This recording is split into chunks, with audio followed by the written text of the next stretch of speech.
Okay, so we're gonna get started. So to just talk about what we're trying to accomplish through this webinar. We really hope that through this webinar, it's gonna be around an hour, 15 minutes. We hope that we can talk about some of the advice and insights from the current directors and region officers of the SSCCC and give you some insights about what our experiences were and provide you with some confidence as you head into your role, which is going to be in around 2 weeks. So it's coming really quick. And then towards the end of the webinar, we will also have a Q&A section for you to ask any questions, anything that you may want to know before you head into your term. So feel free to ask your questions during that time as well. So with that, we're gonna go ahead and get started. My name is Manan and I'm the Vice President of Regional Affairs. And right now I'm gonna hand the floor to the current SSCCC President, Danny Thirgo, as well as Stephen Kodor, who is the incoming SSCCC President for the term 2020 and 2021. So Danny and Stephen, you have the floor. Good afternoon, everybody. I hope you are all doing okay and are staying healthy and well. Congratulations on your position. I'm really excited for all of you. You've all taken the first step into statewide leadership, and that is by serving in one of these positions. SSCCC is in a crucial moment in its organization's development, and you all get to be part of that development and really make the SSCCC, as our ED, Julie Adams likes to say, sleeping giant. We're waking it up, right? We're gonna be this big, bad machine that we can be to serve the 2.1 million students throughout the state. And I just want to congratulate all of you, and I hope that you can continue the work that we have done this year, building that foundation and making sure that students are going to come first, specifically California Community College students are going to come first. Awesome, thank you, Danny. My name is Stephen Kodor, and I am the current Regional Affairs Director for Region 5 in the Central Valley. If you were a delegate this year, you might have seen me at General Assembly because I was the ad hoc chair for the Constitution and Bylaws. So if you've seen my face before, hello again. But I am the incoming president for the SSCCC in this next upcoming term. But I want to start by just saying congratulations.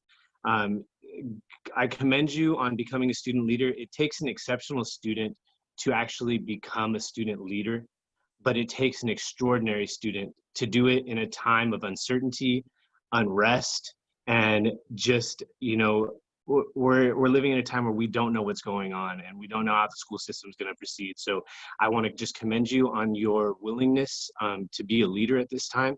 And I really look forward to working with each and every one of you over the upcoming year. So over the next couple of weeks, you will be transitioning into your role, getting your email address, you should be filling out your paperwork already, all that kind of stuff. My executive board, along with myself, will be sending out a welcome letter to each and every one of you. Inside that welcome letter, you will have tasks to go forward, or moving forward. You'll have your responsibilities, some of the expectations we have of you, your job duties, and so on and so forth. And inside that welcome letter, you're going to hear things like system partners and fiduciary responsibilities. And don't be alarmed if you do not know what that means. All right. When I first started out, I had no idea what some of those things mean. You will receive a lot of training over the next couple months. So just hang in there. If you have any questions, please reach out to us. The current board, as it sits now, we have big shoes to fill. There was a lot of landmark decisions that happened over this past year. I mean, we started off with the Constitution and Bylaws that were passed, but then we got into an amicus curiae, which ended up getting CARES funding to undocumented students. We signed on to ACA 5. We are helping out with the chancellor and his call to action to get more diversity and inclusion and equity in our system. So there's a lot of things that we have in store for us over the next coming year. We have the implementation of all the resolutions that just passed over General Assembly. So getting more mental health awareness on campuses, getting basic needs centers established on campuses. So there's a lot of work ahead of us. I'm super excited to work with each and every one of you.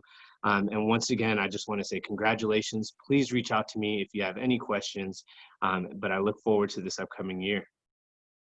Awesome. That was such a great start to the webinar. And we're gonna move to the next section, which is SSCCC overview. And the current Vice President of Communications, Yamis Johnson, will take the floor.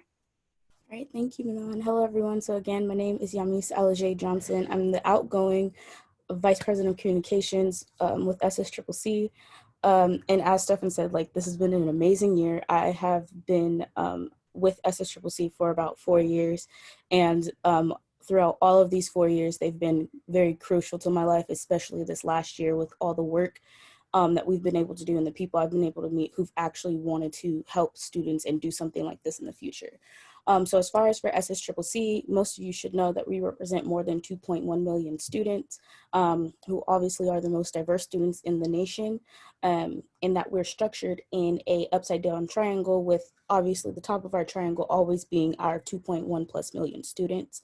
And then the next levels after that, you know, going down the scope is our student body associations, the SSCCC Delegate Assembly, the regions, and then the final like bottom layer, which is SSCCC. So just know, like, everyone in SSCCC, the board of directors, the executive committee, we work for you. Whatever it is that you all tell us, like, that's kind of what we do. Of course, there's going to be some decisions that are going to be made from top down, but most of the time they're taken into consideration with the advancement of you all. And so the board of directors, we represent students in a variety of many different ways and participate in doing that on participatory governance meetings, and also like appointing any student that wants to join and be a representative to be part of those as well for any policy conversations that have to take place. Lastly, just to reiterate, you all play a very, very, very, very, very vital role in being a liaison between SSCCC and your region, as well as a partner.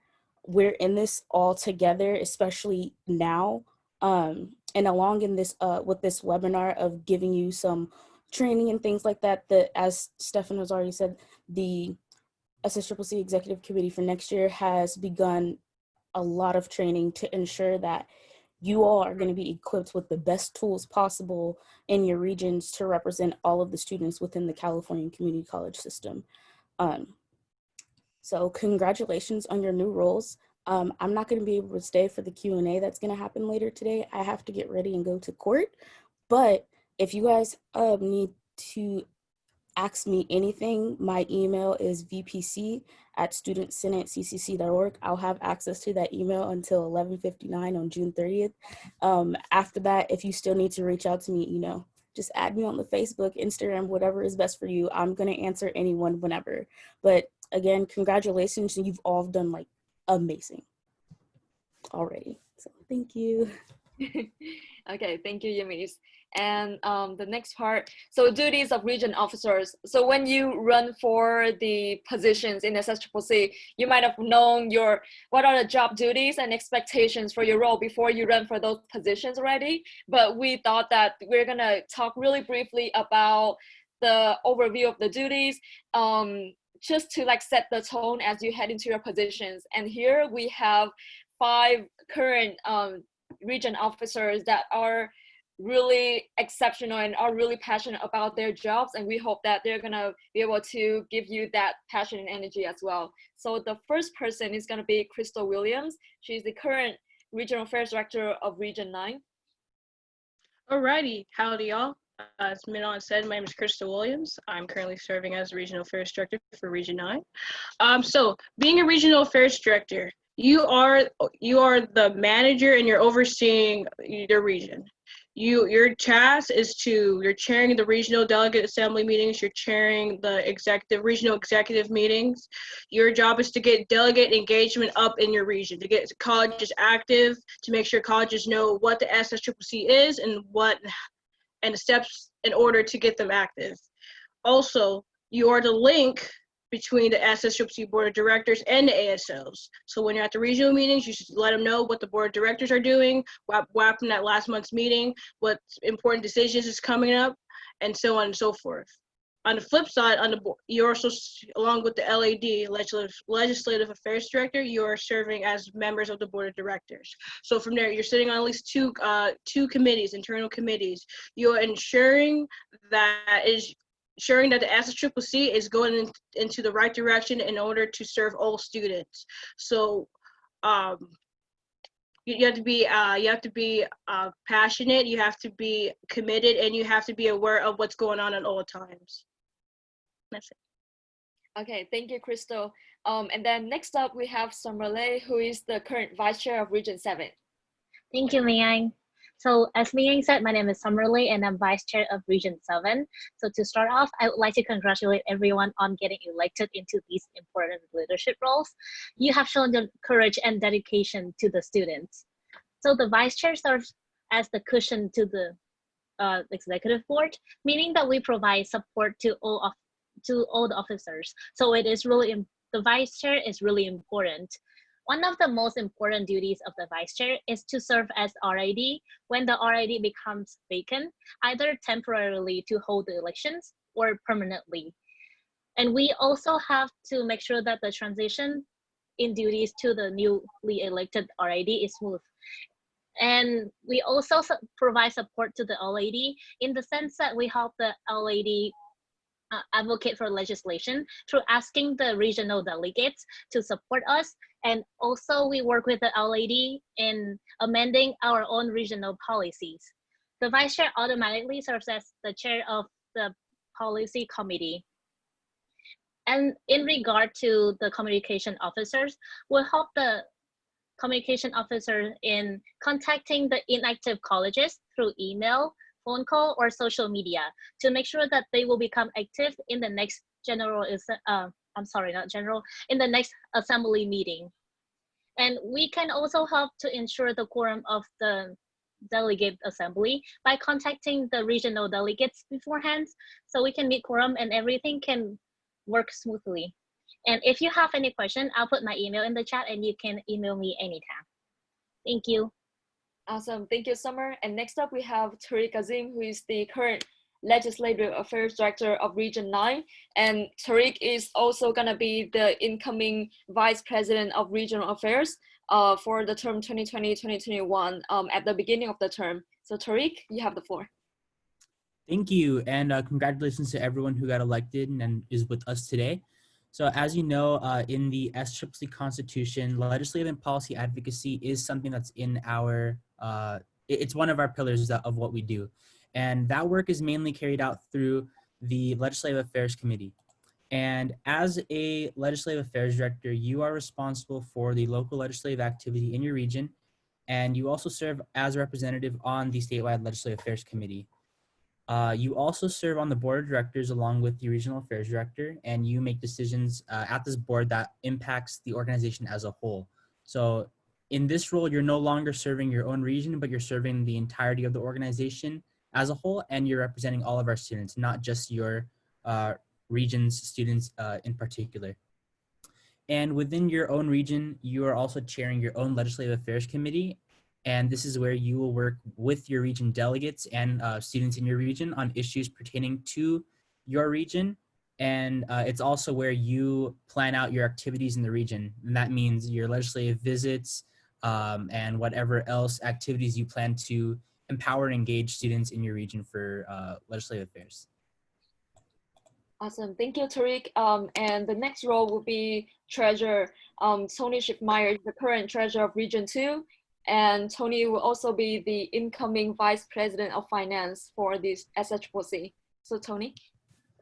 Hi, so the regional treasurer serves on three different levels. First is the regional level where they will work with the delegates they help to serve, and also their fellow regional officers. Meetings involved with that include delegate assemblies and then regional executive committee meetings. They also work on the regional committee level where they chair their internal region finance committee. This is where they form fundraising plans or regular financial reports. And then they also serve on the statewide level on the Region Finance and Fundraising Committee, where they get to work with other treasurers from the other regions to focus on statewide issues or review regional fundraising plans from other regions. Part of the role of the treasurer is they're the financial officer of the region, and for duties that on both statewide and regional level involve keeping accurate financial records of their region. This is mostly on the regional level. They also develop and maintain an annual budget of the region. This is at the beginning of the year where you project expenses that your region is going to spend, and then you have it approved by the region, and then you regularly update it and compare actual expenses to what you projected over the course of the year. This also involves providing quarterly budget reports to their region, overseeing the regional bank account with the SSCCC staff. Some regions don't have banking accounts yet, so for some regions, part of your role at the beginning of the year will be forming one, and that's something we can talk about more towards the beginning of the year as we're working to get established. Organizing fundraising events, updating and maintaining regional financial policies, submitting monthly treasury reports to your regional affairs director, serving as the chair of the finance committee, which I mentioned before, and as a member of the statewide region finance and fundraising committee. And then also as a regional officer, you may engage in other duties assigned by the region. Sometimes that may involve helping some of the other officers with other projects like activating colleges. So a lot of the regional treasurer is focusing on those three levels. And if you have any questions, you can always email me and I will put my email in the chat. Thank you for coming today. Thank you, Tony. And last but not least, we have TJ Bahia, who is the current communications officer of Region 2. TJ? Hello, everyone. Congratulations to all the incoming officers. You all will be starting your term in the middle of a pandemic, so it is imperative that you do the best you can to serve students at this time, but also make sure to take care of yourself as well. So, a little about the communications officer role and what to expect. As the communications officer for your region, your main priority is to organize and share important information in a timely manner. To accomplish this, you will work closely with various members of your region and even at times other regions. This can include officers, delegates, and members of the public. You will also be in charge of recording the minutes for both the executive and delegate meetings in your region. This is really an important task because you are recording all decisions being made in these meetings. Usually the other officers will shoulder tap you when they need to get information out. This can include internal committee times, event information, or sharing an opportunity with the region. As the communications officer, you will take that information and put it together in a presentable way, depending on what social media channel the information will be going out on. So for example, the vice chair of your region is in charge of planning a regional retreat, and they need you to make a post on Instagram with the event details. You can use a website like Canva to create the post. You don't have to have graphic design skills. Canva is a great place to create pretty informational graphics across different mediums. You also need to regularly keep in contact with your regional relationships, such as delegates, ASOs, legislative members of the state, other regions, and the executive branch of the organization. Updating and keeping in touch with these individuals will make sure the flow of pertinent information is uninterrupted and reaching the relevant individuals. This can be accomplished by regularly emailing these people and inviting them to engage with the region. And don't worry, you can delegate tasks to your internal communications committee, which is a committee you chair, to prevent the role from becoming overwhelming. Keeping the region informed is not only on your shoulders, your committee and often your fellow regional officers will support you as you support them. Awesome, thank you, TJ. And I also want to note that before this webinar, kind of like before the election season, we actually did a webinar that went over the duties of each regional officers in really detailed information. So I'm going to drop my email in the chat box, and if you need a like the recording of that webinar, feel free to email me, or your current regional affairs director should also have the link to the recording of that webinar as well, in case you want more information about the specific role of your duties when you come into your role as a region officer. And next up we have, so this part is something that we can't really find in the governing documents. It is not like, oh, your duties are A, B, and C, but this is more about coming from the experiences of the current director or officer, collaborations among region officers. So for this section, the Regional Affairs Director of Region 4, Jacob Massey, will be sharing Jake's experience from working with the region officers within his region. And Jake, you have the floor. Great, thank you, Manon. And I'd like to start by saying congratulations to all of you. It's really great that you're here. So as you heard from all those 5 officers, a lot of your positions intertwine as you work together throughout the year. It's really important that you maintain communication with one another. I'm gonna kind of go position by position in a way. So as Crystal said, you're kind of the manager of the region. You're the head, you're the chair, and a lot of, or most of the communications of people reaching out to you go directly to you. So it's really important that you make sure that you are communicating not only with those reaching to you, but also communicating with your executive board. As all the executive positions kind of interlock and intertwine, like the vice chair is helping the RAD, the LAD, and every other executive position. The RAD is supposed to, as the chair of the executive committee as well, kind of manage your team and make sure that you can function correctly. So it's, a lot of you don't know your other executives right now if you're newly elected, and that's totally fine, but you're gonna have to get to know each other eventually. And while you might not always agree on everything in the beginning, it's important that you communicate with one another. And throughout this year, I personally have learned a lot about communication. Just personally speaking, I haven't held a lot of leadership roles before this, but this position has helped me to kind of learn that communication is so incredibly important, especially as a RAD, that it's really important to delegate tasks to your other officers, like the vice chair who's supposed to be there to support the RAD and the other positions. So when, for example, as TJ was saying, if the RAD or LAD learns something from the board of directors, an event, or they're planning something in their own separate committees, or for example, this webinar that we planned today in the Regional Affairs Committee, if we need a poster for that, or anything that's going on in the region, we'll communicate that to the communications officer. Also, one of the biggest things that we try to work on here is outreaching to the respective colleges of your region.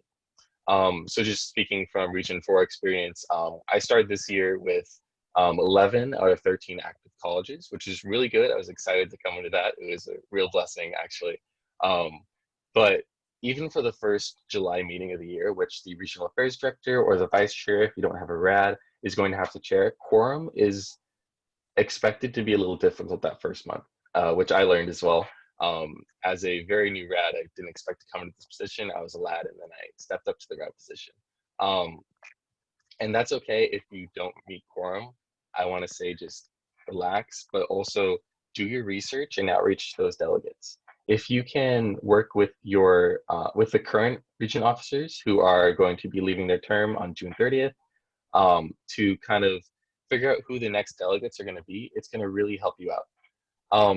So as I say, we work as a team in the executive board. It's also, as the year progresses, or hopefully soon on the year, you're kind of going to work like a family, always communicating, sometimes having a love-hate relationship, not always agreeing with each other, which is totally fine. But it's really important to understand each other and figure out how to communicate with each other, as well as deal with certain conflict management.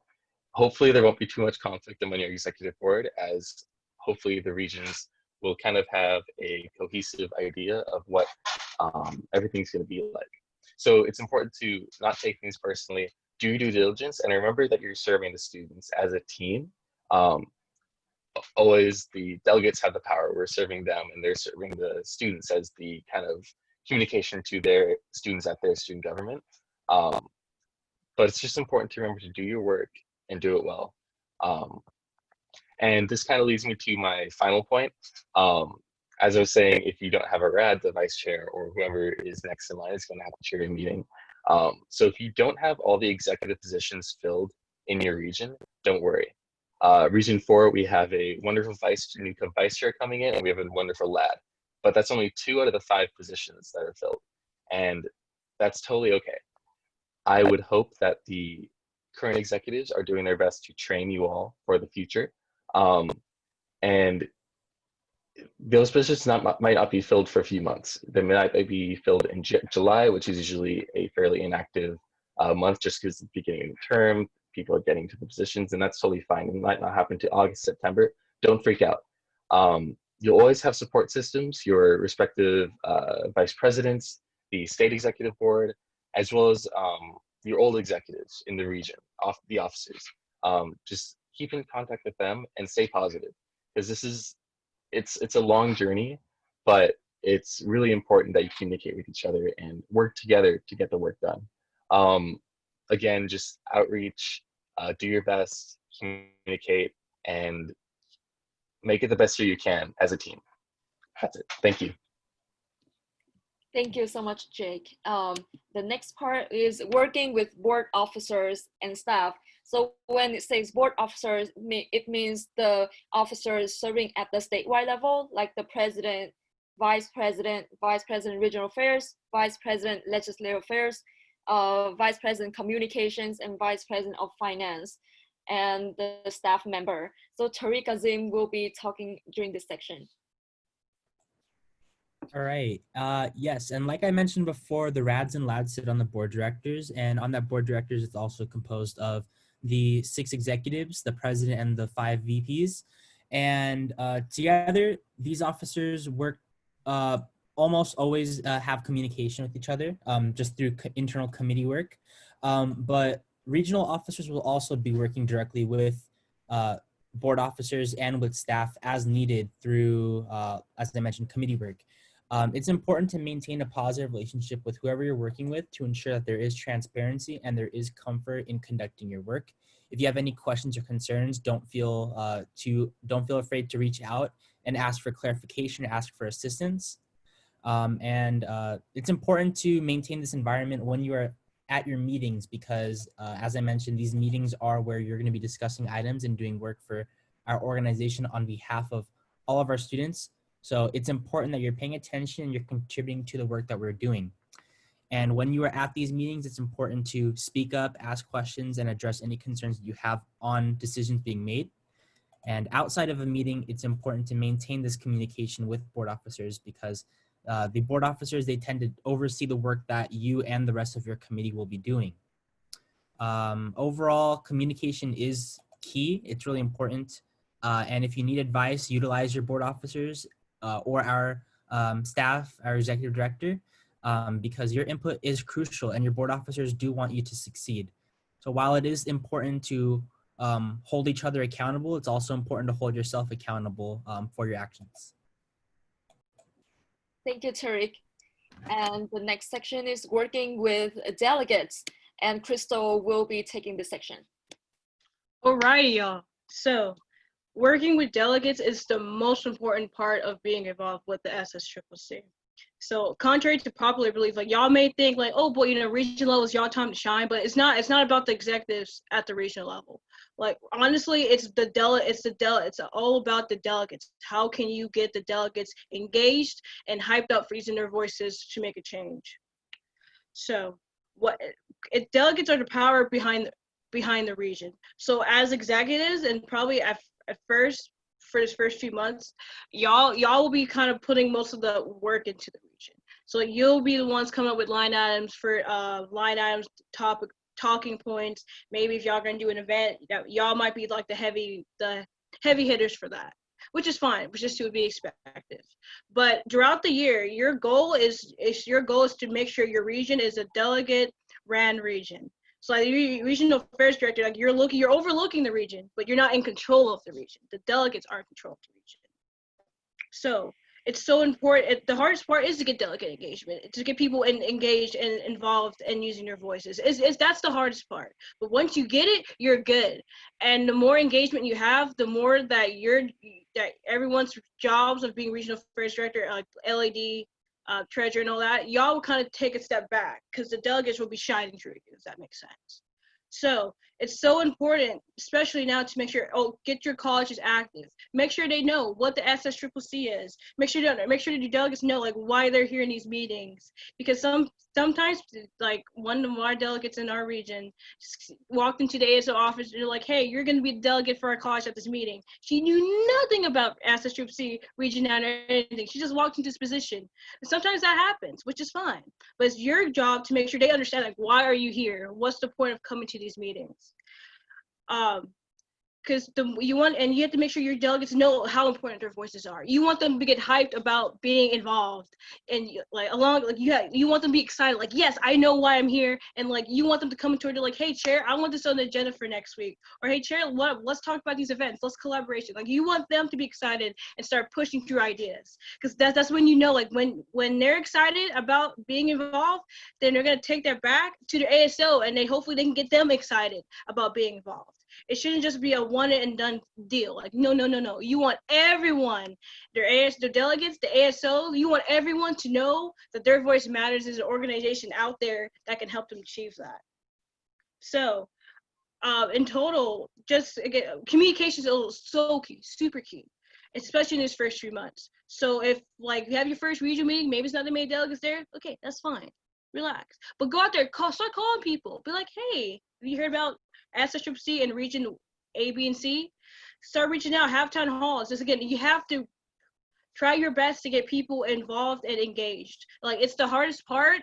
It's the hardest part to get throughout this year. But once you get it, you're good for life. And that's how we start. That's how we continue this trend of building student leaders for the next term. Because as SSCCC, it shouldn't just be. It's not supposed to be an internal thing, an internal power struggle. Like no. It's a student-run organization, but we need the students to get involved and tell us what to go and what to do and what to advocate for. So and most importantly too, depending on what your region is and how like your colleges could be very close together, or it could be super far apart. I know for Region 9, we have a college out there in Palo Verde that's on the borderline between California and Arizona. They're very far away, super far away. So it's really hard for us to get them engaged. But sometimes but like even though it's hard, but you still have to try anyway. And then another thing is to just reach out after after regional meetings. Reach out to the colleges, call into some of their ASO meetings, be like, "Hey, see if the delegates are relaying what the region's doing to the ASO. Have town halls with the ASO. Make sure the ASO knows what the SSCCC is, what they stand for.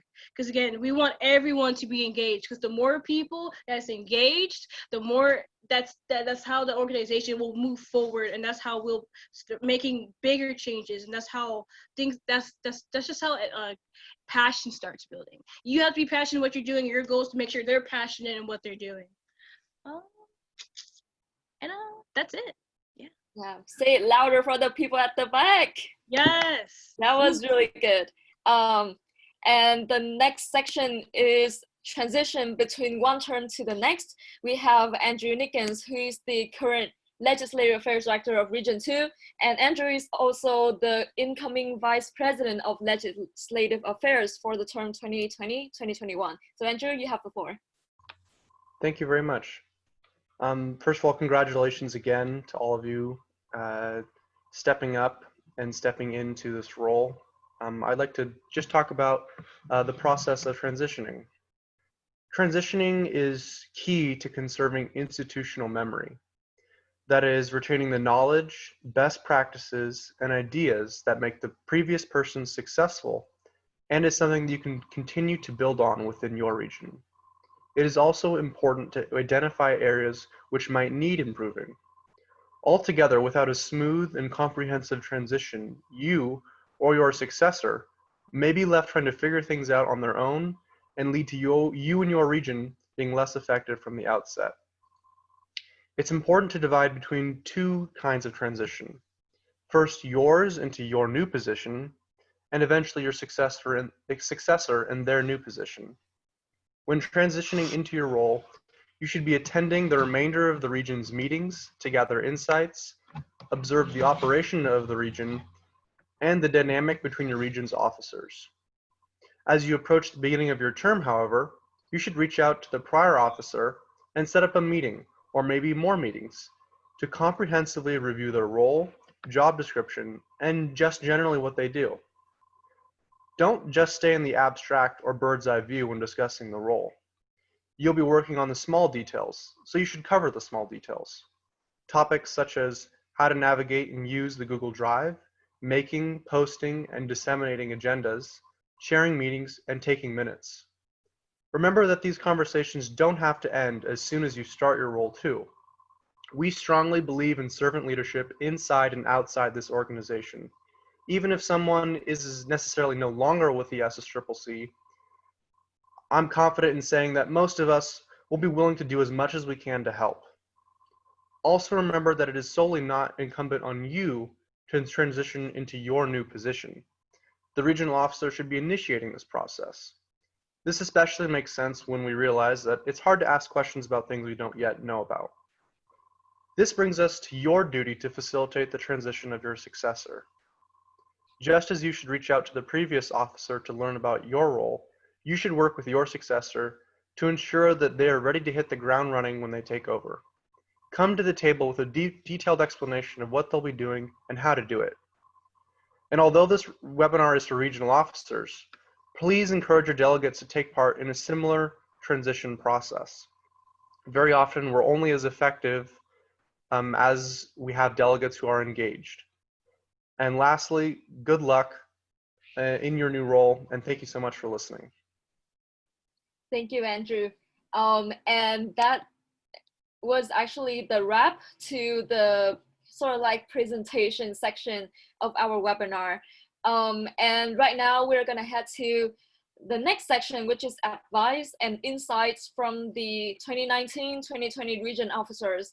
So I invited a number of the directors and officers from this current term to share with you some of their general advice, kind of like what they wish they have known before they step into their terms.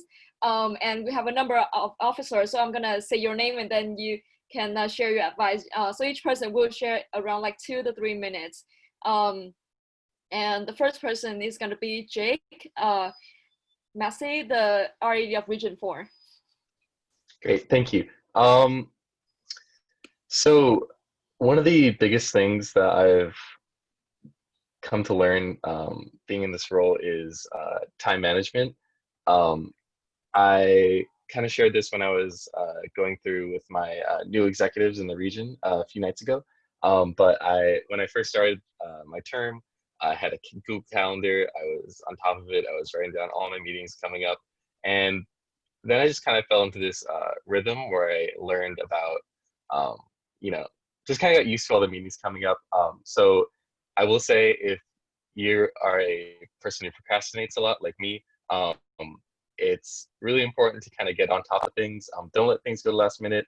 Of course, do your work, maintain your, self-care is best care. Do what's best for you, but just make sure you get your work done. And I guess throughout the year, just enjoy it. You're gonna meet so many amazing people. Like I have all the directors, everyone in the region. This is just an incredible experience, and there's gonna be a lot of ups and downs.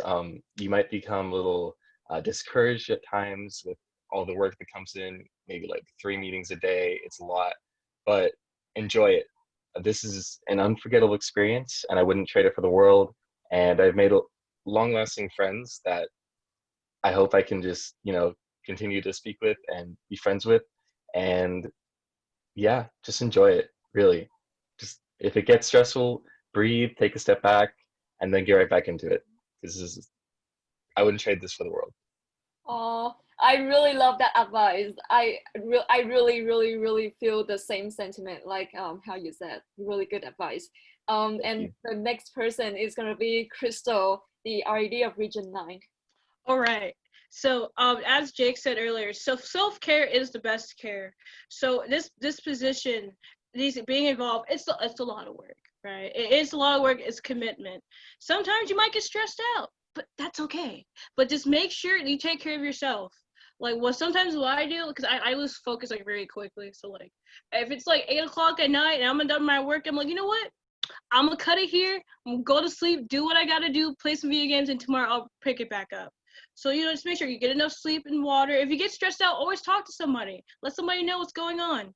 Like, it's so easy. Like, it's so easy to forget, like, people are out there who do care. So just like, hey, maybe you haven't gone to one of your meetings, maybe you missed out on me, like, that's okay. Just make sure you say, hey, sorry I missed this meeting. I was going to do something. Just let somebody know, because that's totally fine. Communication is key. For those who are stepping as LAD and RAD, I just want to really emphasize the point of like your role on the board of directors.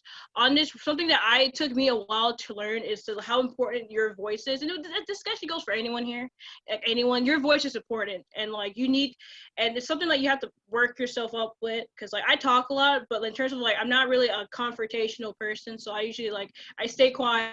I used to stay quiet and just, not want to, you should never say my opinion. And that took me a long time to figure out, like, wait a second, I'm not here. I wasn't elected to stay silent here. No, I have to be bold enough and confident enough to be like, hey, this is my opinion and my opinion's valid. So let's talk about that. Like, and you have to it might sound kind of cocky, but no, like you have to believe in yourself and just make sure you're bold enough to speak your mind. Especially at the board of directors level, because one thing I found out very late in the game is that you'll think the fate of the organization, how well the SSCCC goes, is not on the executive's shoulder. It's actually on the board of directors. So like the fate of the organization and like what direction the organization is going on, it lies on the board of directors' shoulders. And like that might kind of scare you at first, and maybe it kind of should scare you. But that just shows how important of the role that you're stepping into. So like if you're in these meetings, first like if you have any questions at all, make sure you ask. Don't be in a meeting and don't anywhere. It's ask a question. It's fine. Don't just sit there and just don't ask your question. No. Just be YOLO it and ask your question. When you're about to vote on something, if you make sure you understand what you're voting for, read the additional documents, read the agenda beforehand. Don't come up in here at the day of, like, oh, I didn't read anything, so I'm just gonna vote yes because everyone else is voting yes. No. I cannot stress that enough. Being involved, it takes a lot of time. It's a lot of stress. You're gonna learn so many things, but it's so important that you do take this seriously. Because remember, you are a window. It's not being positioned that is very important, but like the one that keeps me going is like what you're doing here is not. You're not just doing it for you. There's students. You want other students to look at you like, wow, I didn't know my voice matters, and you want them to get involved. But and that's the beautiful thing about being in this organization. You see people's passions. You see the change from the beginning of the year to the end of the year. But one thing you have to learn is anywhere, use your voice. It's so easy to stay silent. It is.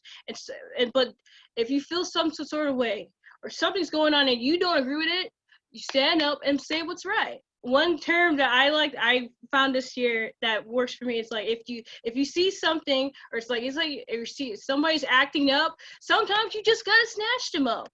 Don't be afraid to call people out, but I mean that like respectfully. But if you see the organization going in some way that you don't think is right, say it loud and proud. Say, hey, what's going on here? Always try to do what's right.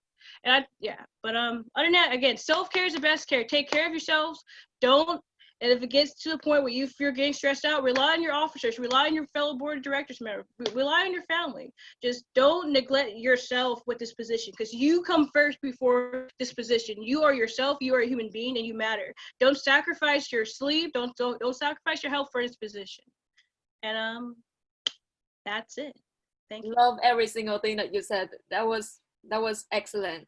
And the next person is going to be Benjamin Blevins, who is the current vice chair of Region 10 and actually incoming RAD of Region 10 as well.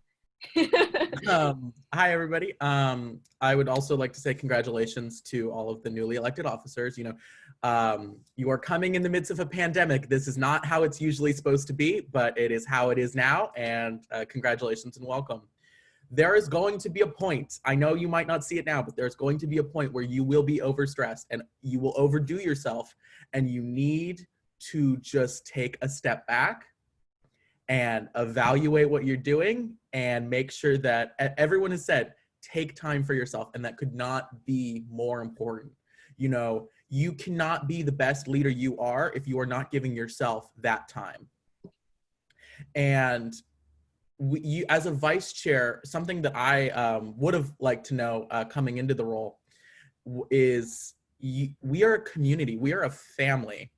You know, reach out to your other vice chairs. You know, you might not get to, of course, see them that much, but, you know, email them, you know, see, are you doing something in 1 or 2 or 7, 8, 9 that I'm not doing, that I could incorporate, that just makes our region stronger and as an organization stronger as well. You are also to assist the, like Summer said, to assist the RAD and all other officers on the board. And that could not be more true. You know, the vice chair, I'm not going to say it's a catch-all. It's because it's not, because we have the Rules and Resolutions Committee, but it can, in some cases, be a catch-all. You know, you are there to take stress off, and you are there to also, when the Regional Affairs Director is not there, or it is vacant by a resignation, or just vacant in general, to assume those duties. And that is one of the primal duties that you have, because a region cannot be without a Regional Affairs Director, or at least an acting Regional Affairs Director, because that is the spokesperson for your region.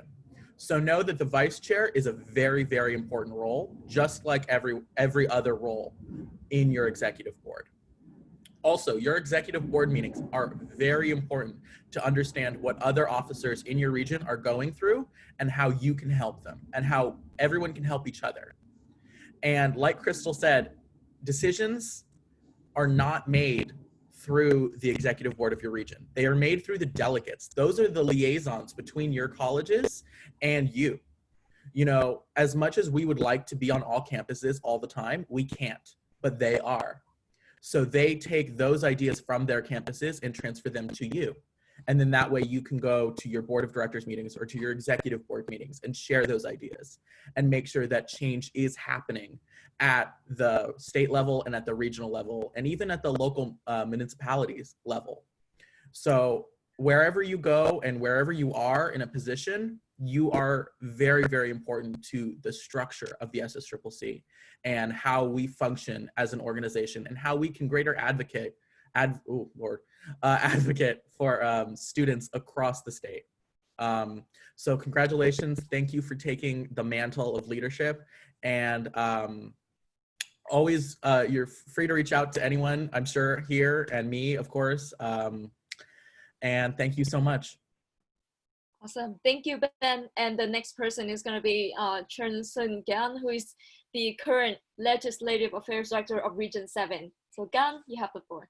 Hello, everyone. It's nice to see. Congratulations to all of you for getting elected. Nice to see all of you here. So actually, I came in halfway through the term, came like right before the winter break. So one of the things that I had to learn the hard way was that you have to get right into gear, like right in as you get elected. Because I came right before winter break, I thought that, you know, I could have a little bit of rest first before I really do my duties and everything.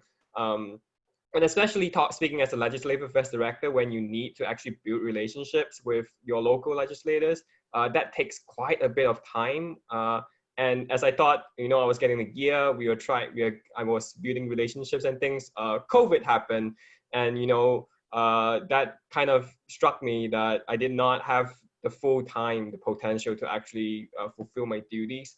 So I would really encourage everyone to start doing whatever you need to as quickly as possible. One of the reasons why I thought that I was a little slow in starting was that I wasn't exactly clear about everything that I should do. And in that case, you have the executives on the SSCCC who will help you. Amin was great he responds to my messenger messages like almost immediately. He was great. And I believe that Andrew, your incoming VPLA, would be as great as that too, right?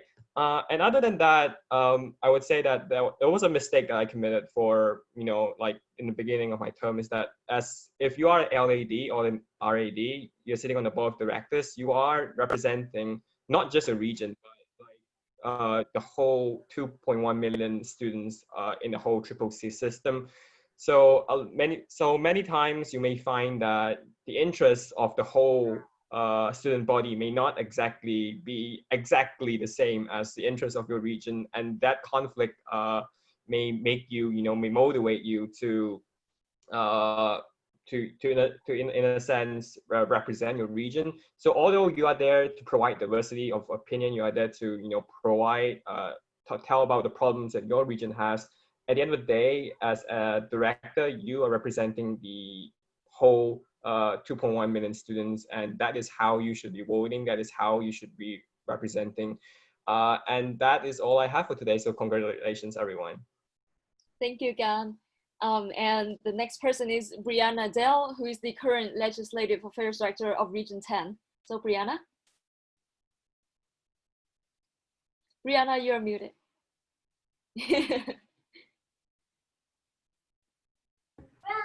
Okay, you're probably going to want me muted with all the kid noise in the background. My apologies. We are working in a quarantine here. So yeah, so first of all, congratulations to all of the incoming officer. It's a great honor and privilege to serve on these boards, both regionally and on the board of directors. I had a really rough beginning. When I came into this role, my board suddenly became empty. So not only was I the LAD, but I was also the acting RAD with no vice chair. So it was really difficult, and there was a lack of training. The good news is that so much of that has been addressed this year. So many different how-tos, what to do, who to contact, all of those things this year. There's been a lot of work to get those things done. So you have that going for you, which is an amazing accomplishment, I think, for this organization.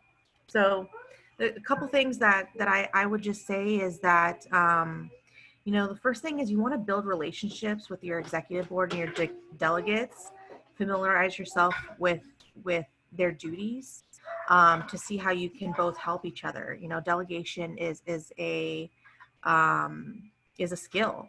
So, a lot of times people end up getting overwhelmed in this position because, hold on one second.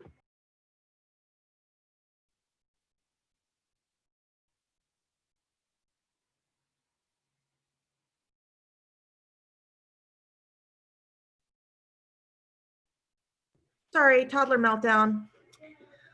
Okay, so yeah, so just so that you can help each other. A lot of times people get really overwhelmed by this position. They think they have to do it all, but really it's about what you guys can do together and how much more you can achieve, because so much more is accomplished when you work as a team. I wish that, one thing as a legislative affairs directive, it's super important from as soon as you walk into that role to establish contact and start a conversation with your respective elected officials right away. I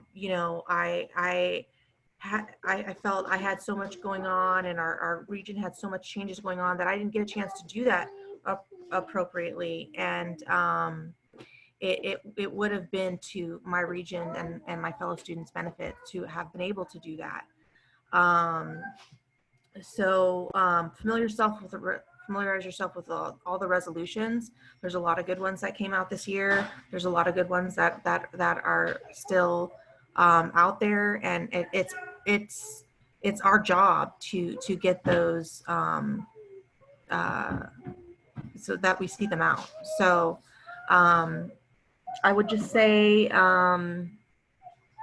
set your goals and hold yourself accountable right away. What are my legislative priorities? What is my region's priorities as far as what we want to accomplish? check your email every day, keep a physical calendar. I was a little bit more helpful to me than a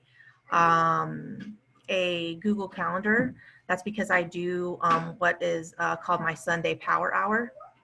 So every hour on Sunday, I take my calendar, I check my email, I look and say, okay, what's going on this week? And then also I set myself a little treat. So like, what do I get if I accomplish these goals this week? Those are really helpful tools. So another thing is that we are students first, and so many of us forget that we get so wrapped up into this role that we let our studies fall behind.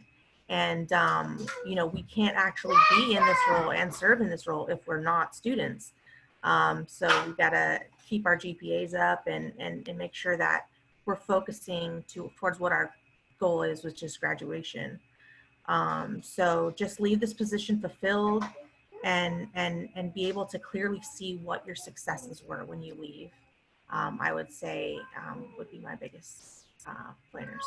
Thanks so much, and congratulations to all of you, and good luck to you.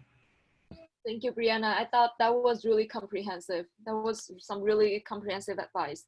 And the next person will be Tony Schiffmeyer, current treasurer of Region 2, as well as the current, the incoming VP of Finance. So Tony. Hi, everyone. So I would like to share 3 things that was actually shared to me when I first got involved in the SSCCC that would be helpful for all regional officers if you can take it and apply it to your work. It's something that really helped me over the course of this year, and I think it's something that can help you as well. The first thing is communication is key. Learning how to be accessible often for your regional officers. If you work on the board of directors as a RAD or LAD, being able to regularly communicate with the people from that board and your delegates is very important. So that means regularly checking your email. That is something that's very important. Maybe exchanging phone numbers with your fellow regional officers. Sometimes if you have to pick a date for the delegate assembly, sometimes you have to do it quickly. And so communicating sooner rather than later really helps to move things along, especially when it comes to projects and other things. I have I have Gmail, and so I have the Gmail app on my phone. And so I get, whenever I get an email, it's the same as getting a text message because I'm getting it all the time. And so I highly recommend that. It just really helps with the communication factor. Also, if you ever, self-care is always key, making sure that you're taking into account your mental health. If you're getting overwhelmed, sometimes it might be good to take a mental health day where you can just relax and recharge. And so sometimes you may need to let your regional officers know that you need to take a break, and communicating that really is key. It's better to communicate that if you're slowing on a project or something, rather than just not respond to emails. I think that's something that's very important. The second thing would be participation is also key. Sometimes there are lots of projects that you work on as a regional board, and also on the board of directors. And so getting involved in those projects, especially ones related to your role, is very important. With that, the last thing is learning how to be a self-starter. Don't wait until a notification comes up that you have to do one of your monthly duties. Just get it done. Some things that I did is whenever, every month you have to submit a monthly report. So sometimes what I'll do is I'll submit my my finance committee report for my internal region committee right after my region committee is done, because regional duties, sometimes it's a lot like keeping up on homework. It's easier to do it when all the information is fresh in your mind rather than trying to recall and reread through all the minutes to remember what you talked about. So just getting tasks done as quickly as possible is actually more efficient for your schedule. And so that's something that I learned, and just some advice. That's just some of the advice and things I learned over the course of the year. Congratulations to everyone, and if you ever have any questions, even if you're not a treasurer, you can always contact me, and I'd be happy to help you. Thank you, Tony. I definitely agree. I always do my report right after the meeting. Otherwise, I would need to read through the minutes. And the next person is going to be Cheyenne Loftus, who is the current communications officer of Region 4, who runs probably one of my most favorite Instagram accounts on Instagram. So Cheyenne, you have the floor. Awesome, thank you so much. Hi everybody, my name's Cheyenne. I use she, her, hers pronouns, and I am the current comm officer for Region 4. I want to start by saying thank you so much for inviting me, and also congratulations to everyone who's newly elected and to everyone who's moving on for whatever reason that may be. So I also jumped in about halfway through the term. So I jumped in January to the comm officer position. So I feel like in some ways I have limited insight, and in other ways I have some extra insight into what you can do to jump in and be the most effective communications officer or executive board member that you can be. So first thing I'd say is manage your time. Jake mentioned this earlier. Manage your time. For me, I set out specific times I knew each month. I was like, okay, we always have our delegate assembly at around the same time on this certain week. And then if things changed, things changed. But I would always set up the timeline so that I knew when I needed to start posting about things. What I needed to be promoting in terms of SSCCC events. We did big stuff for GA and also the updates as things were changing with GA, obviously, throughout the pandemic. So that's a big piece. Second big piece, ask questions. You can ask anyone in my region. I ask so many questions. And I think one of the reasons for this is because as a communications officer, I'm a little bit less well-versed in the Brown Act and Roberts rules. So although I needed to know them to be effective at my position, there was definitely a lot to learn for me. And so really be comfortable asking your fellow, even ask delegates, ask anybody around you, send someone an email. Everyone's here for you and they want to support you. They want you to be the best that you can be. The third thing I want to echo what everybody else says. I won't repeat it too much, but focus on yourself, put school first. That's huge. There are going to be days where you just can't do it. You might be a super person. I am a super person. I'm one of the busiest people I know. Believe me, there's going to be days where you're tired. The key is communication. And I know that sounds funny because I'm a comm officer, but seriously, send the email. Say you're not going to make it to the meeting because it helps everyone around you and yourself. Someone's going to get you access to those minutes way easier if they know you weren't there, if they know you're not coming. Your report, it's going to get out to the people it needs to get to if you let somebody know. So I went to many a meeting throughout the 6 months that I have been sitting in this position where there were just people who were a little bit MIA. And there was a lot of opportunities for just growth in that area. So definitely keep that in mind. Last thing, I guess there's two. Last things I want to say would be to remember that you are not just a poster maker. Like the comm officer is more than Instagram posts. It's a position that's bigger than, going on Canva and creating cute graphics. You are an executive, a regional executive. You are meaningful. You have opinions that need to be heard. You come from a different perspective than a lot of other people, and that's good. It's necessary. We are important. So keep that in mind because although I was really lucky to have an incredibly supportive set of executives in region, it can be tough sometimes. You're like, man, I don't know as much as other people might. You're still valuable. You're still there for a reason. So definitely don't get down on yourself, and remind yourself that you have unique, valuable qualities. And then the last thing would be to try and create a unique regional culture. So in Region 4, you know, we have almost 175,000 students in our region, over 13 schools. That's a lot of students to represent. And I'm so flattered by the Instagram compliment, because I have a really fun time. Like, I really work to try to make our content relatable, but also informational, and every region's different. So don't be afraid to just really jump in and talk to your delegates and executives, fellow executives, about what is our regional culture?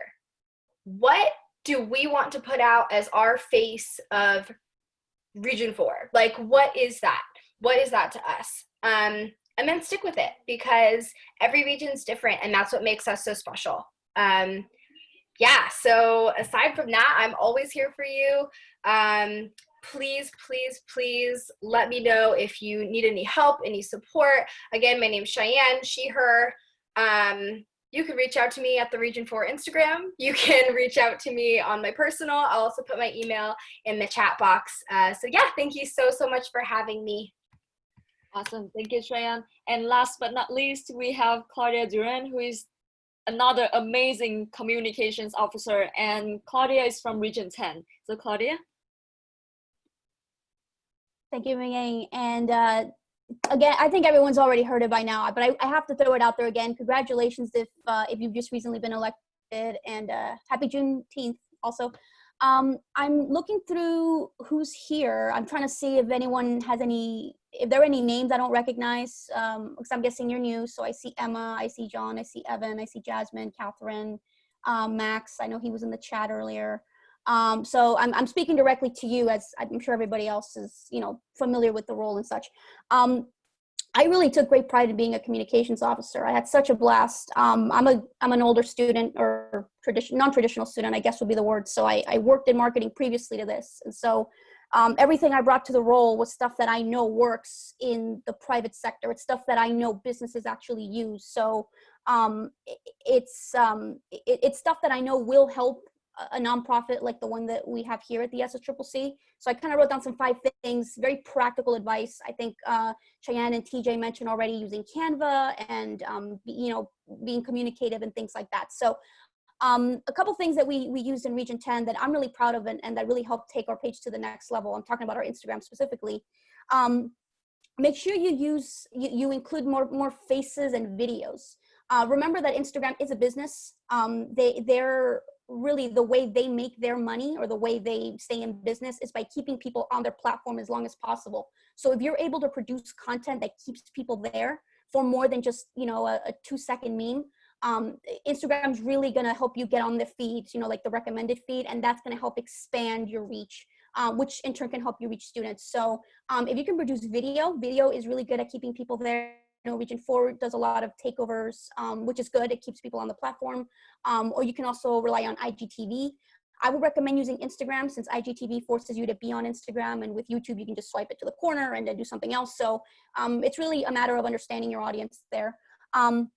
Now, one thing that I do hear often from people, so I know not everybody watching is a communications officer. Some of you are ASO presidents or LADs, RADs, treasurers, but as communications officer, you may get people who, you take out the camera to take a photo, and the first thing they do is they're like, no, please take it away. Like they get really very camera shy.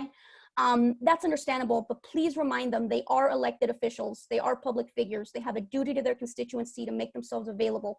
This is not a matter of sneaking into somebody's house and taking a photo, but if they are in a public meeting, remind them that they have a responsibility to their constituents. And I really do think the communications role is, with all due respect to other roles, it may be the most important role this year, just because we are going remote and we have a hard enough time bringing students in when we're not remote. So social media and online platforms is really going to be the way to reach students. We have no choice. It just, you have to be there. So that's really going to be very, very important. So please focus on putting people's faces in there. Canva's great and makes great posters, but a picture's worth 1,000 words. If you take a picture of words, you're limiting that photo to only just that number of words. So just make a quick announcement, remind your delegates that this position is a serious one. And you know, they don't even have to look good. No one's a supermodel. Just make sure they smile and they let their students know who they are. And of course, use video as well. Another thing I would recommend is that you learn to curate. So Instagram has an interesting feature where you can actually save a post. So you can just kind of browse through everybody's Instagram and such. And then if you see an interesting photo, say for example, if one of your delegates wins a scholarship, or your RAD got accepted to UC Berkeley, or you find a really impressive photo, save that and then add it to your regional Instagram. And I'm bringing up Instagram because this seems to be one of the most heavily used platforms right now. Facebook is attracting a much older audience. TikTok, I think, is still in the works, but please keep that on the radar. And then YouTube requires some kind of production value that not a lot of regions have. So Instagram's really the one that we use the most. So learn to curate. I know people say, well, I can't update every day. I don't have any content. There's plenty of content. I promise you. You just have to make sure that you keep it on a file, and then every single day find a photo, post it, and share it, and get on Instagram's good side. So learn to curate. The third thing I'd like to add is, let's see. This one might be a little controversial, but I have to put it out there. In some cases, it's better to have no presence than a poor presence. And this is mainly speaking from Instagram and Facebook's algorithm. So basically, I know there are some regions, I've Googled some of your guys' regions already, so, or some of your regions. And I noticed there are some, for instance, like a Facebook, somebody updated it in 2013, and then it was just gone. There's nothing there. If that's the case, and you really don't want to use Facebook or Instagram or some other platform, it's better to remove it than to leave it as is, because if you leave it as is, what you're communicating is that the region is no longer in business, it's defunct, it's bad PR essentially. And the thing about the communications role, there is some marketing elements, there's some public relations elements in there, so you have to incorporate all of that. So have a come to Jesus meeting with your officers, your delegates, and bring that up, and make sure that you're honest. It's an uncomfortable conversation, but let them know, if we're not going to be on this platform, then we should remove ourselves. We're all in or we're all out, but the students need us no matter where we are, as long as we actually give 100%. And we can't be there, then that's okay. You can revisit it another time. The fourth thing that I'll mention, and this ties in with the media, is you work in public relations. And I know not everyone here is a public relations major, but your job is to create media lists, to write press releases. Even if you think, well, who's going to care about this?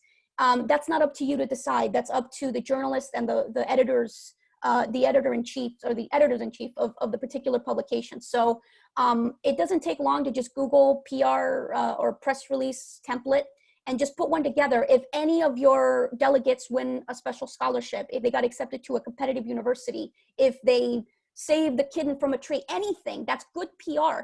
Learn to write a good press release and then send it out to whatever publication, depending on your area. Here in San Diego, we have the San Diego Tribune. We also have a number of school newspapers, and send it out as a press release. You never know. They may pick up the story. They may get a word in from you, and then they may feature you on the school newspaper. That's good PR, and that's your job as a communications officer, is to increase the reach. Social media is not the only way. Get creative. Don't be afraid to reach out to those traditional methods. And then the last thing I do want to include, and this is big because this is, now that we're not having secretaries, this falls under the communications role. I know it's tough, but please do not underestimate the importance of minutes and agendas. I know it's boring. I swear to you, if I've seen it once, I've seen it 1,000 times. The meeting starts, the chair says, who would like to take minutes? And the room is dead silent. No one wants to take minutes. I understand it's not the sexiest thing in the world. And I understand that, and I've seen this too, you know, they approve the minutes and everyone's like, yeah, sure. They barely even looked at them. Please understand, these are public documents, and any student anywhere can ask to see those minutes. If you don't have the minutes, or if there's any discrepancies there that no one called out, that's really going to make your region look bad. It's bad public relations for the region and for your organization. Remember, we are technically a nonprofit, and I could be using that term incorrectly, but we don't sell a product or service. So please don't underestimate the importance of those. Please make sure that you know where they are at all times. I've seen regions and organizations have issues with this. They want to retract a statement, or they want to debate a certain issue and they're like, oh, but I swear in this last meeting we did this, and there's no way to prove it. There's no video, nobody's there typing it out unless you have someone really taking minutes. So find good shortcuts. Please don't underestimate the value of those. Even if you think like nobody cares about it, if nobody checks them, you don't know that. And students, as people you represent, as your constituents, have the right to ask for those minutes or those agendas at any time. So take them seriously, and most importantly, have fun with it. It really is a fun role. Not everyone who does it is a marketing major or PR major. Some of you, I know many of us are philosophy, government, public, or what's the other one? Poli-sci. I think almost everyone's that. But in any case, this is so much fun. And it's really, I think, one of the best things you can be a part of if you're a communications officer, or really any role, because you can be as creative as you want with it. I'll leave my email on the chat. I know there's like a whole bunch of them there, so mine will probably get lost in the clutter, but I am available on Instagram. And most likely if you don't find me, I will find you and add you and communicate with you. So let me know if you have any questions. And then during the Q&A, seriously, I mean this, if any of you are having a hard time finding out what to post on Instagram, how to produce something for YouTube, anything at all, now's the time. So during the Q&A, don't be shy, whether you're a communications officer or not. If you need any help, ask me something during the Q&A. Awesome, thank you. I love how you say like if you can't find me, I'm gonna find you. Like yes, I love that. But really good advice from Claudia. Some really good advice that if I were an incoming officer, like those would be so valuable for the roles. So the next and also the last section of our webinar is Q&A. So far there is no questions typed in the chat, but is there any questions anyone would, or like you can say it out loud as well. You don't need to type in the chat. So is there any questions from our webinar attendees so that our panelists can answer and help you clarify any of the concerns or anything that you may have?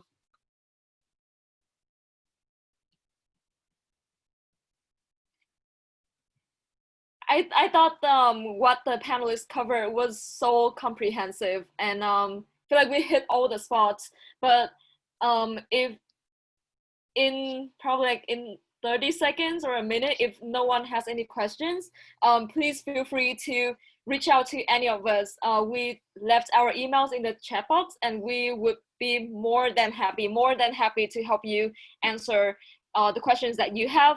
And because we really want to make sure that this coming year, you're gonna be in the best position and have the most support possible so that you can make your role really successful and support the students in your region. So Claudia just dropped her Instagram there. So any questions, anything?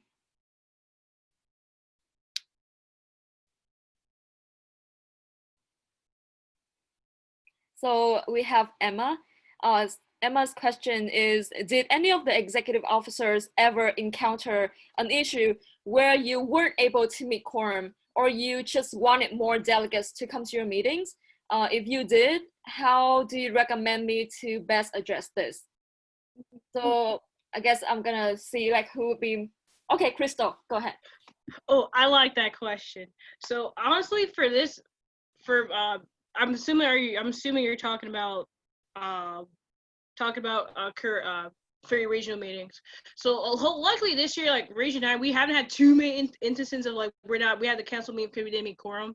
So one thing, so let's say it's like let's say you start at 2 o'clock, and like let's say if you know there's not enough people there, I will say start the meeting and call for a recess, like maybe 5-10 minute recess. In that time, go back, start calling people. Or I know people from Messenger, so I'll just send out messages like, hey, are you gonna call into the meeting? Are you gonna call into the meeting? And then hopefully that should give them like, okay, let's go on, and that should give them like the kick in the rear to go join the meeting. If from there, if you still haven't had, I will probably wait maybe like I would wait to start get quorum is like 10-15 minutes, maybe 30 if you really want to push it. But if from there, if you haven't, if you still haven't meet quorum, I would just cancel the meeting, and from there on, that's when you work together with the comms officer or your officers to start reaching out to each other or calling schools, especially schools who didn't call, like, hey, you missed the last delegate assembly meeting, what's going on there? But it just requires communication, like reaching out to like, hey, I missed you at the last region meeting. Where were you? But definitely just contact people. Okay, awesome. Thank you, Crystal. Anyone else would like to add, or did Crystal cover everything? Tony? Yeah, so I served as a regional officer since the beginning of my term, so since the beginning of the term started. So last summer, I experienced the whole rough start when you're trying to activate colleges and get participation, but it's kind of a quieter time. So I would say this is definitely something, especially at the beginning of the year, that you will experience a little bit more than later when you have more participation. And one thing that we did was even before the meeting, we would be contacting advisors to see if there were people that would call into the meeting. So not just during the meeting or when we couldn't get quorum, but beforehand, like the couple days. Sometimes I would spend a couple hours on the phone trying to get in contact with the advisors and saying, can you get anyone to call into the meeting to act as a delegate? Even if you haven't been meeting it, just to make sure you have someone there that can represent your college.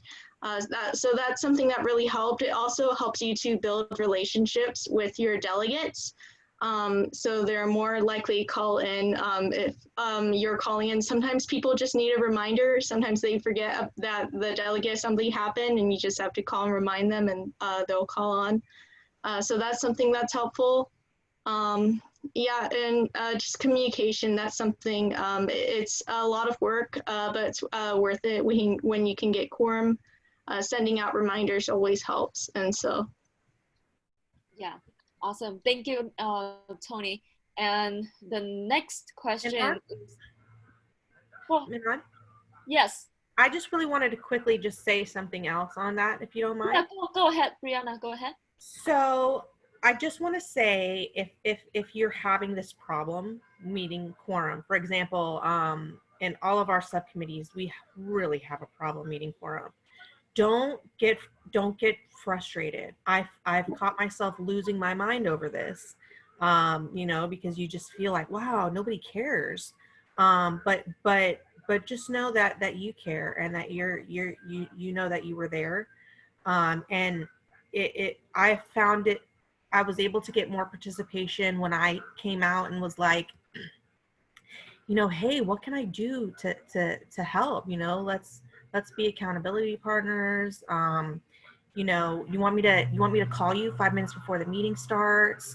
You know, things like that. Ask what they need from you, versus when I was kind of going in there kind of a little bit hard and kind of harsh.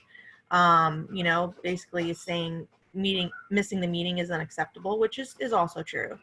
But you know, it was just, I found it was a smoother process when I came from a position of wanting to help, and just do not get frustrated, because it will happen, and it may happen over and over again. So that's all. Yeah, I actually, that was one of the lessons that I learned as well, is to come from a place of love and support, that you really want to help that person to get involved. The next one, so there is, Nicole also say that if anyone would like to network, then you can drop your contact information in the chat. But the next question from Max, what is the best way to unite different colleges to see eye to eye? So this may be like after the pandemic, but anyone would like to address this question? So we have Crystal and then Tony. Okay, well first, okay, so I'm assuming, do you mean, I just want some clarification, do you mean like coming, like getting involved with the region, or like coming together, like viewing or like agreeing on a certain issue? I think those are two different. Well, Max, do you want to clarify?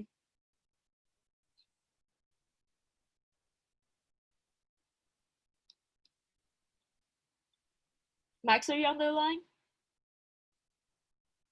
Yes, I am. Okay. I apologize. I'm in downtown LA currently. No worries. Do you want to clarify your question? Yeah. So I'm part of LACCD, and we have a 9 college meeting already. So for me, Region 7 is along the same lines.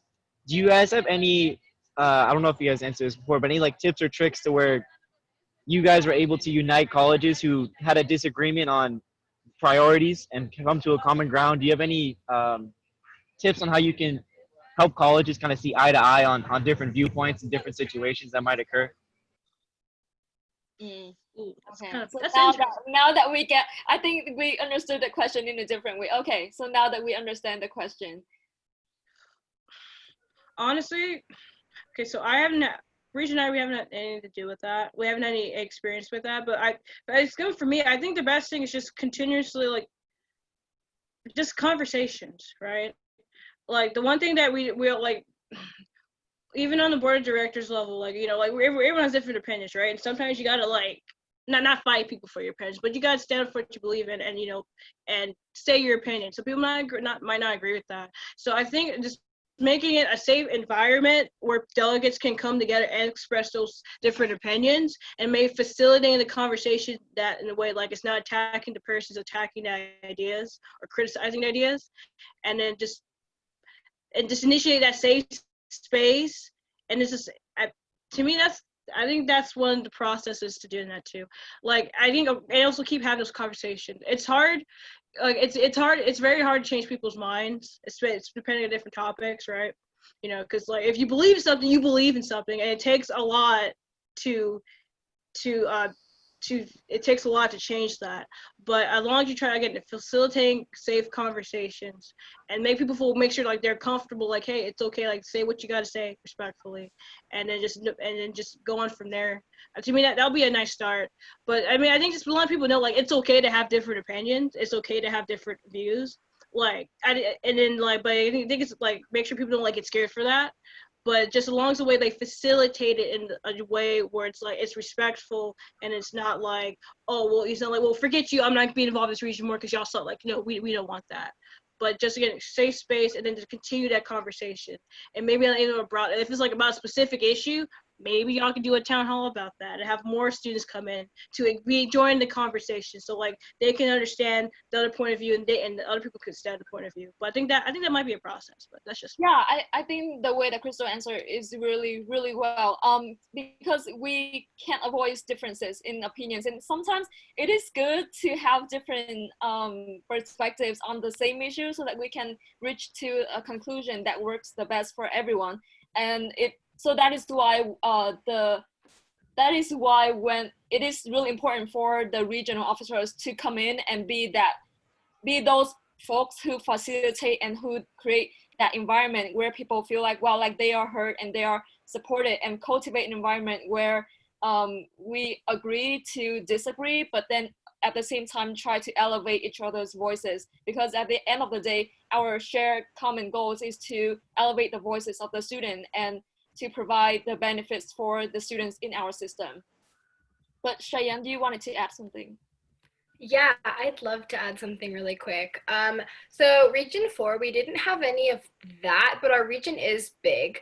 So we were trying really hard to like get all of our colleges active. And so we didn't have like 2 different colleges that were conflicting, but we did have conflict between the ASOs and the SSCCC. Like we had a couple of ASOs that like actively didn't want anything to do with SSCCC. It was borderline mind-blowing. Like it was like, why don't you want anything to do with it?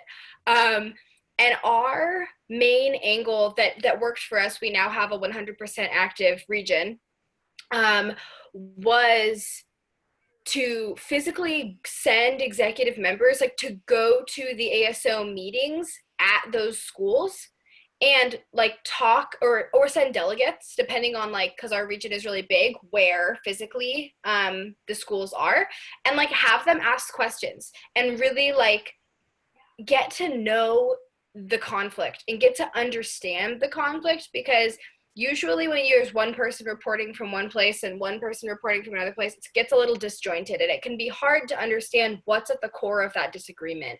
So at least it's a little bit of a different conflict, but we kind of tried to really do things obviously in person isn't super possible right now, but just like attend an ASO meeting at that college. Show up, show that you care, show that it matters. And that would be my suggestion. Awesome. Thank you, Cheyenne. Let me see if there's. Manon, can I add something real quick? Yes, Jake, go ahead. Yeah. So I think that's a really good question. I think Shannon and everyone else addressed it really beautifully. I just like that kind of the ability of having disagreements between ASOs and just across the state even. It's one of the beautiful things about the work we do. Like, for example, what Cheyenne said about how one of our colleges, their ASO is just so anti-SSCCC, which was, like Cheyenne said, it was mind-blowing. But, and back to what Crystal said, it's kind of starting that conversation, asking questions, making sure that avenue for communication is very open and just very open-minded, just to try and understand where they're coming from on their side of the argument. And you might not always break through to them, which is unfortunate, but the best you can do is advocate for yourselves and try to advocate that we're here to help and that we're all here in a supportive environment, working for the same cause, for the same goal, to help with the students of our region and across the state. So just yeah, just go in with a positive mind. Okay, awesome. Thank you, Jake. I think that was a really good way to wrap that question up. And another question from Emma. I know that Crystal mentioned that we can hold town halls for certain issues, and that sounds like a really good idea. So I was just wondering, what is the best way to go about holding these town halls? And could you provide some examples of the town halls that you held? Okay, so I'm gonna take this one. Okay, great question. So, with Region 9, we had a first town hall last term, and it was small. We had it at San Bernardino Valley College. Got snacks there. It was very tiny. Like, it wasn't that many people who attended, but the conversation that happened, the conversations and the concerns that were brought up, they were very good. We had a good conversation. We were gonna have one this year, but like the shutdown happened like the day before our town hall. But I think there's so much y'all can do with this virtual environment. Like, so much y'all can do. One thing I would recommend, have a virtual one. So like this, I think there's different, have a virtual one. It could be maybe about specific issues you can do, maybe y'all want to talk about current events, or it could just be like town hall about being involved in the region, about SSCCC. Like, there's so many ways y'all can do so, but I would totally make use of this virtual environment. Like, use Zoom, use Instagram if you have to. So like, just provide, depending on what you want to discuss and what the outcome you want to have, you can invite some regional, maybe SSCCC board officers from there, like president, vice president, one of the vice presidents there too, so they can answer questions if it's going to concern about SSCCC, like that grand scope. But honestly, like, it's all dependent on what you want to cover. So I think having these town halls will be, they're so key into getting student engagement. So I think it's just, it just depends like what's the outcome you want to have. I would, maybe as a tip, I would probably suggest maybe having one to introduce the region and what SSCCC is and all that to your region, so students can know, like, oh, okay. Because a lot of people know about SSCCC is it's like an internal thing, right? Like, AS members know about SSCCC, not a lot of the students, and we need to change that. And also, it would just be a great way for just breaking down barriers so people won't see SSCCC as like, oh, these aren't politicians. No, these are students. Oh, okay. So they listen to the students, like, that's stuff and sort of stuff. So I would just go virtually, do it via Zoom, and just talk within your region and your regional executives, talk about and just to see what topic you want. Because there's so much stuff you can do. There's so much ways that I'm sorry, I know I'm rambling, but there's just so much stuff you can do with this town hall. So if the topics are endless, it's depending on what you want to cover and what you think the students want to talk about. So I hope that helped. But if you need more, if you need like more specific help, feel free to reach out to me. like email me and I can help you with that. Okay. Anyone else would like to add? Yes, I was calling, so I'm looking to get a lymphatic drainage massage after tummy tuck. Anyone else would like to add? Okay. And that is the last question now. And we have Claudia asking, where can students find this recording? So after this webinar, I'll send to all the webinar attendees the recording, and I'll also send the officers that cannot attend this webinar this recording as well. So with that, any other questions, or we're gonna end this webinar? Yeah, and Edie Adams also say that we can also post that on our website. Yeah, I think that will be a really good idea. Okay, so again, thank you so much for participating in this webinar. And with all the emails, contact information in the chat box, please feel free to reach out to any of us when you have questions. Although a number of us are staying, you'll be able to see a number of us staying and working with you. Some of us will be transferring to and going on our new paths, but we always have SSCCC in our heart, and we really hope that we can really provide the support that you need so that you can be the best region officers that you can be. And with that being said, I'm gonna close off this webinar, and I'm gonna stay here for a bit so that you can copy and paste all of the email address in the chat box before I actually close it. So thank you so much, and I hope you have a wonderful weekend, and I will see you at another time. And thank you the panelists for attending. Yeah, look forward to working with all of you this next year.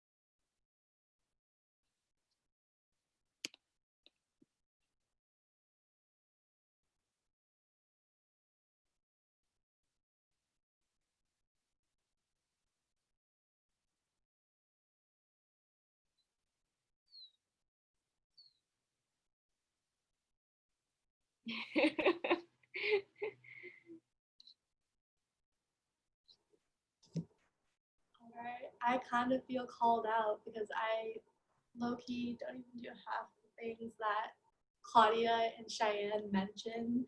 So I was like, dang, I totally sucked at being a comms officer. No, I think that like each comms officer has their own like specialty, just like each RAD as well. Like each of you have something that the other person is not as good at, but it doesn't mean that you're like not as qualified, but it's just that you concentrate on like you have a different specialty than the other officer. Yeah. Yeah, don't doubt yourself. Don't ever doubt yourself. That's the beauty of being involved in this organization with other people. Like other people have different strengths, and you just learn from people. You know, but don't doubt yourself, TJ. Don't do that. I want you walking out of here strong, put your head up, and just keep it trucking. And then just hope that people and just train your successor to reflect that of what Claudia said, right? You know what I mean? So like. Yeah. But I really like this webinar. We ran longer than we expected, but I thought it was really comprehensive. I'm so glad that I reached out to the other folks during the advice and insights. There was some advice that I was like, wow, like that is a really good advice that some of us didn't think about. That was a really comprehensive webinar. I really liked it. It was good, like especially for the comms officer. Y'all were going off, and I was like, I was shocked. I was like, oh my gosh, it was so great, really good. Yeah. Okay, I think everyone is done with the emails, so I'm gonna. Actually, we don't even have another board of directors meeting. Like, I'm so sad. Oh, so yeah. Good weekend. I really appreciate you, TJ, Crystal, Tony, and Danny for participating in this webinar. Our last work together, and Danny, you're right. still recording. Nothing controversial talking about it. We're just giving people kudos. Yeah. Okay. Yeah. So have a good weekend, and then we're gonna connect on social media and text. Bye. Bye bye. One.